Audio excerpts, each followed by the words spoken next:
one of the few people who thought the Wii U was pretty cool. I feel like people either hate the Wii U a lot, or they really like it and feel contrarian about liking it. I could be wrong, granted, but that's just the impression I get from people. My biggest critique of the thing is its major lack of Kirby, aside from Rainbow Curse.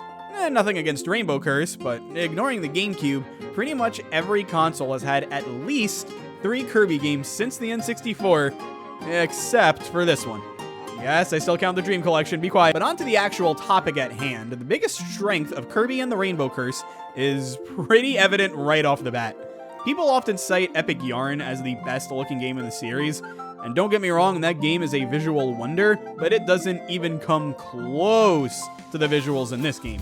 The sheer fact that the frame rate of the animations was lower to give this game a claymation style feel really shows how far they were willing to go to conserve the claymation style.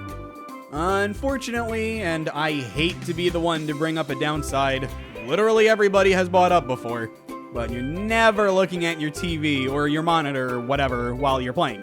And you're stuck looking at the gamepad, Canvas Curse style. And while the game still looks gorgeous on said gamepad, you're missing out on where the true marvel of the game's animation is shining. I've tried playing this game while looking at the TV, thinking the gamepad could work as a tablet of sorts that you're not looking at, but it just didn't work out. Still, gamepad or not, this is one of the best looking games I've ever played.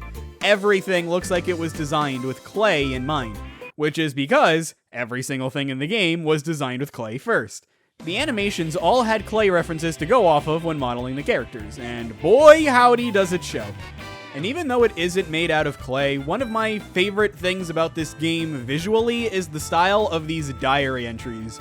They are really cute. Cuteness overload doesn't even begin to describe it. And on the note of the side content, there's also these figurines that are made out of clay and have descriptions for all of them. I'm gonna have a bunch of them on screen right now, and believe you me, the writing here is some of the best I've seen from Kirby. It's so charming, so funny, and I've handpicked some personal favorites for you to read as this game's incredible music plays in the background.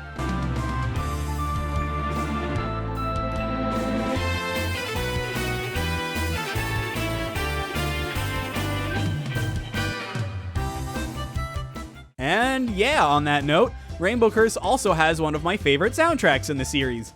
The remixes for sure are some of the best that the whole franchise has to offer. While I can't say the original music is among my favorites, there are some tunes here and there that I can jam out to.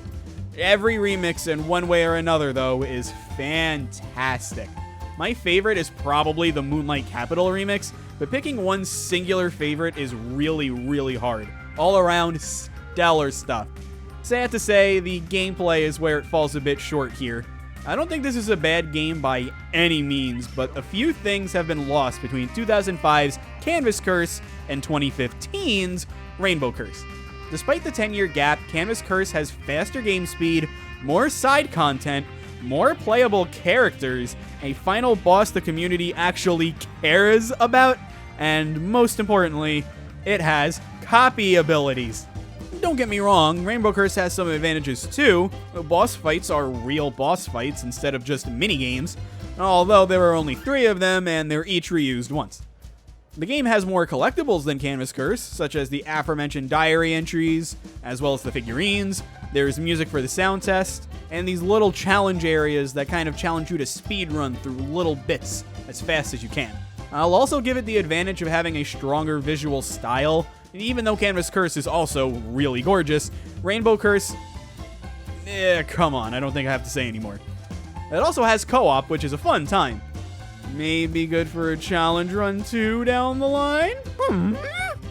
With all that praise out of the way, the one thing more than anything else that I cannot stand about Rainbow Curse, especially when you compare it to Canvas Curse, is that when you dash into an enemy, Kirby bounces backwards and loses all of his momentum. If you dash through an enemy in Canvas Curse, you just keep going. It makes the pace of that game so much more satisfying, but here, you're constantly losing your flow and tempo because Kirby just has to bounce backwards. He also falls a lot faster than he does in Canvas Curse, so all that cool airtime that you can get in Canvas Curse is just so much harder to maintain here in Rainbow Curse. This game also has a ludicrous amount of auto-scrolling stages, something that I'm not a fan of. Auto-scrollers can work, but Rainbow Curses are really, really slow or involve these transformations that leave a lot to be desired. I actually didn't record any of these because I really did not want to play them. I don't know, I guess the rocket is fun, but the sub and the tank are painfully slow, and the other auto-scrollers could have been a lot faster. When it isn't an auto-scroller, I actually do kind of think Rainbow Curse is a good time. It's not as good as Canvas Curse in my book, but it sets itself apart from that game by having a much larger scope. Canvas Curse, being on the DS, has a much smaller focus on exploration. The only places you explored were those you needed to go to clear a level. In Rainbow Curse, especially in the outdoor areas, there is so much wide open space for you to find secrets in. I know someone who spent almost 20 minutes just on the first level because they were so busy just looking around and exploring. It's fun, it's a good time.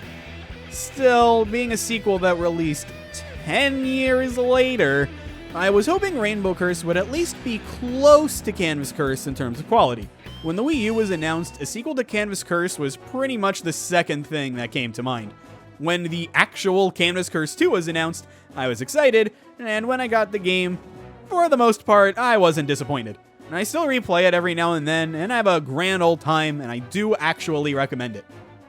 Oh, and the first thing that came to my mind when the Wii U was announced, so, you know, it had the gyro and everything, I thought Tilt and Tumble too, but we're not going to talk